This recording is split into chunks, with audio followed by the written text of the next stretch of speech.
Hello everyone and welcome to Cami Rose Yoga. Today's episode we're just going to break down a very foundational and very crucial posture that's important in any type of yoga that you practice. In the Ashtanga method, this posture is used in the sun salutations, and in the standing series it's also used a lot and quite frequently in the seated series. And basically any type of yoga you're going to be doing this posture. Okay, the posture is Chaturanga Dandasana, or sometimes I've heard it referred to as the 2-inch push-up.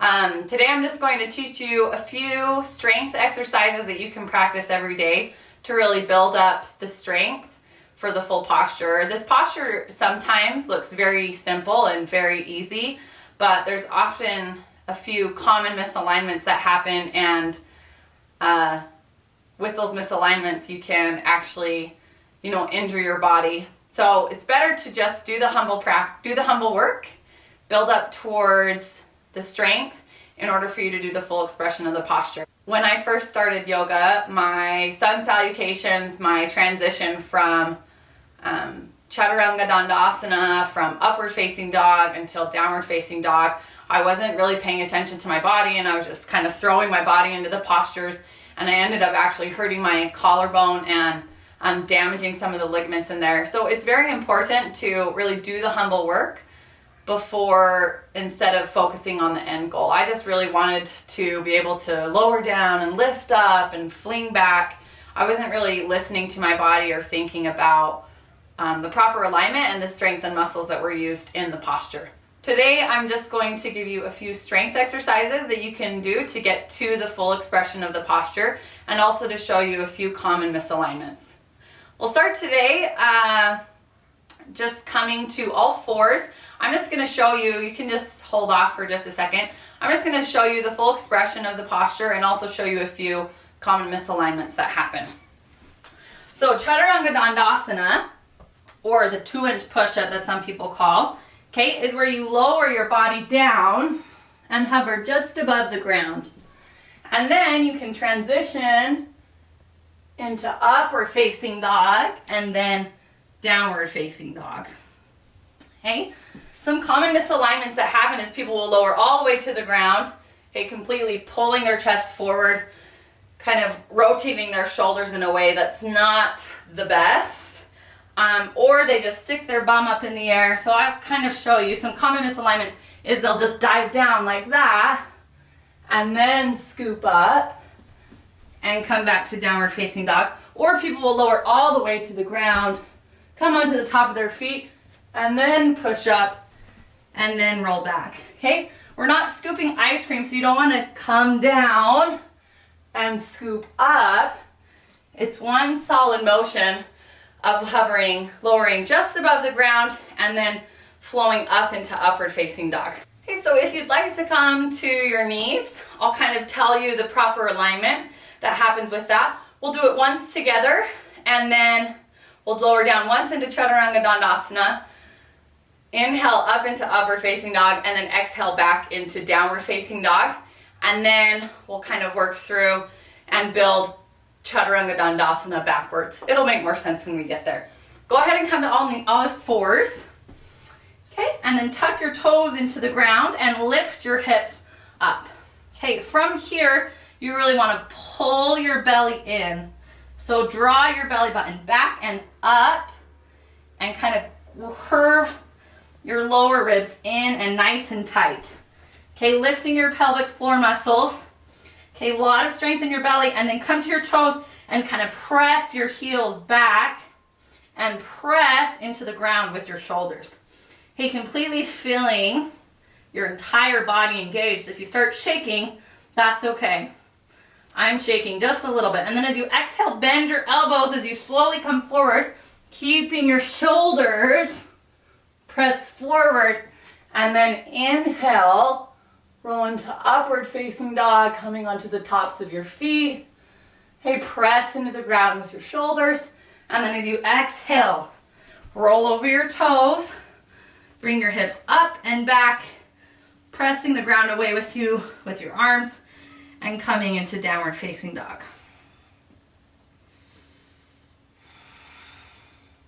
Okay, lowering your knees down and sitting up. Okay, you may find it's really difficult to keep your elbows close to your body. A lot of times I see students, when they come into Chaturanga Dandasana, their elbows are splayed all the way out. Try to keep them really close to your side. Okay, we're just gonna work on a few strength exercises and kind of work our way backwards with Chaturanga Dandasana, and then we'll do it once more at the end. So go ahead and come onto your belly. Okay, you're gonna take your hands. I wanna make sure I'm on my mat. You're gonna take your hands and place them next to your chest, kind of in line with your sternum. Okay, a little bit below your shoulders, but set backwards.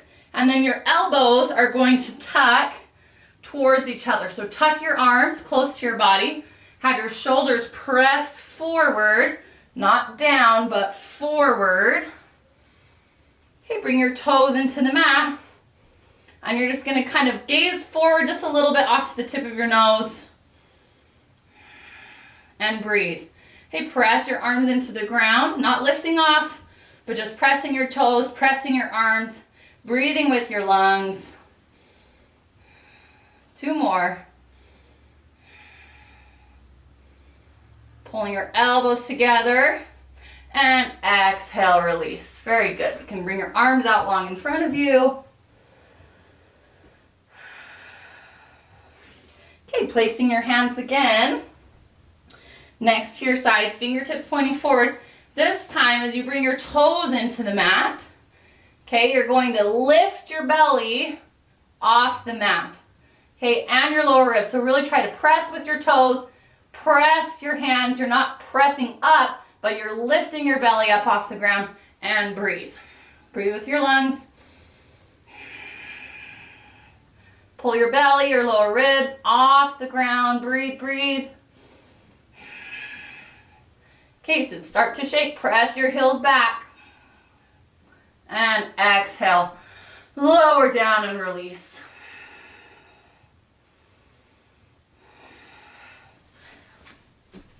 Okay, a lot of the work in Chaturanga Dandasana is really pulling your belly back.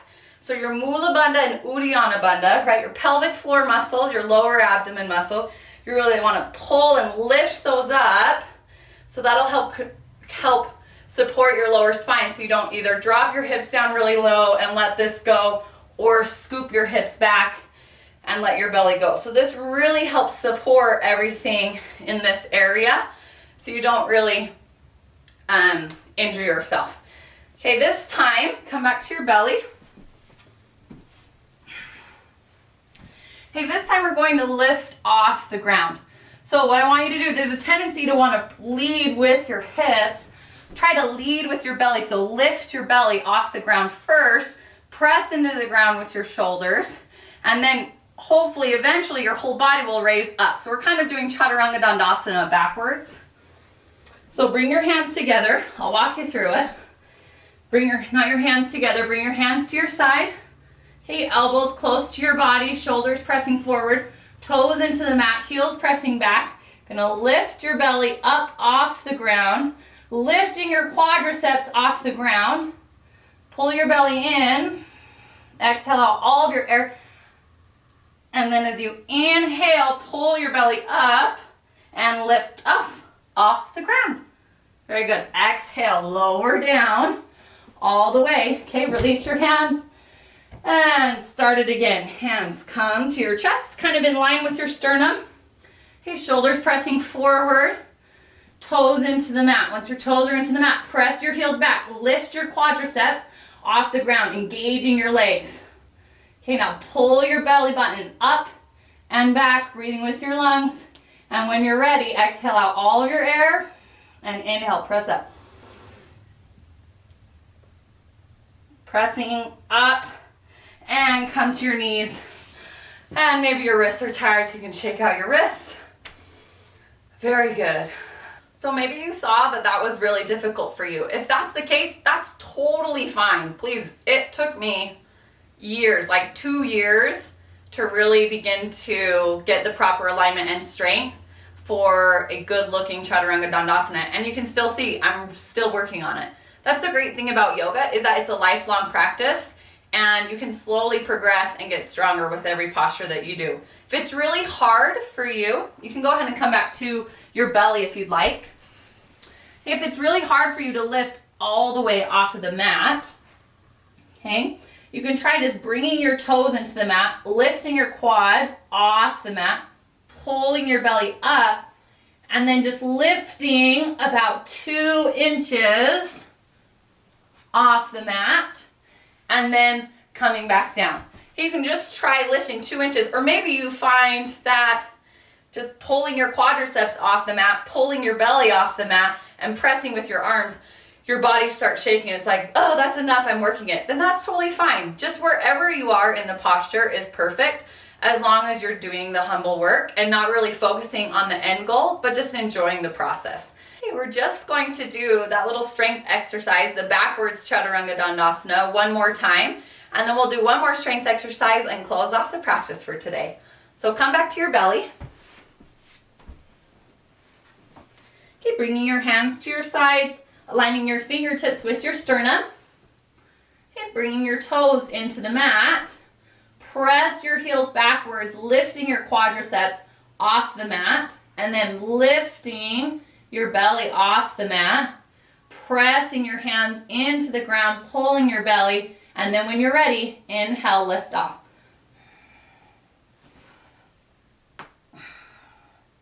Okay, once you're up in a plank, what we're going to do, and there's a motion, some people think that they just have to go down right here, and that's where Chaturanga, your hips get up. It's kind of, you go down but go forward at the same time. It's hard to explain, but we'll do a little bit of exercises so it makes more sense. Okay, come up to plank. Okay, as you inhale, you're just going to rock forward, bringing your shoulders just a little bit over your wrists. Pull your belly in. Exhale, rock back. Inhale, forward. Exhale, back. Inhale, forward. Exhale, back. And then just take an inhale here. And as you exhale, you're going to rock forward, but bending your elbows. Lower down into Chaturanga. Inhale, lift up into upward facing dog. And exhale, bringing your hips back, coming into downward facing dog. Just holding it here for a few breaths.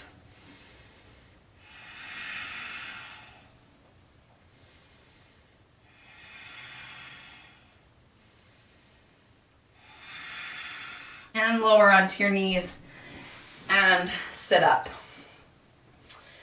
Sometimes it's much better to build the strength of Chaturanga from the very beginning instead of trying to go into it and maybe doing a misalignment and injuring yourself. So if you're doing a sun salutation or there's a Chaturanga, and if there's a Chaturanga Dandasana in any vinyasa practice or any type of yoga that you're practicing right now, one thing you can do, okay, is just barely what we practice. You can just hold it in plank. Okay, you can rock forward and back just to get that motion and strength in the shoulders. And then you can either lower your knees and then lift up into upward facing dog. Okay, or you can just rock forward and just very gently roll over your toes, coming into upward facing dog and then downward facing dog. You don't have to lower down if full Chaturanga Dandasana is not in your practice. And we're going to do that rocking forward plank motion one more time. And the reason for this strength practice is it builds a lot of strength in the shoulders. It helps you build the strength in your belly, okay, to help support your spine. And it kind of gives you that rocking forward motion that you need in order to lower down into Chaturanga Dandasana. So go ahead and come to your all fours, tuck your toes into the mat, and lift your knees off the ground. Okay, pressing your heels back, pulling your belly in. Okay, and as you exhale, rock forward. Press, press, press. Inhale, rock back. Exhale, forward. Inhale, back. Exhale, forward. Inhale, back. And this time we're going to lower down. So just take your time, follow your breath. So you exhale, fold forward. Inhale. Lift up into upward facing dog. Exhale, coming into downward facing dog. Taking a few breaths. downward facing dog, gaze towards your feet or in between your legs, or maybe if your neck allows, up towards your belly button.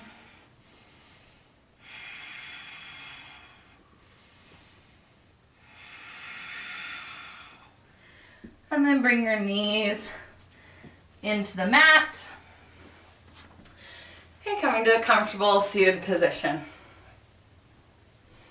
Okay, just remember that just because you don't have the full expression of the posture does not mean you're bad at yoga. So don't beat yourself up. Remember, yoga is all about the journey. So just focus on the journey, enjoy where you're at in the practice, and just slowly do the humble work and do the work to build up to full expression of the posture.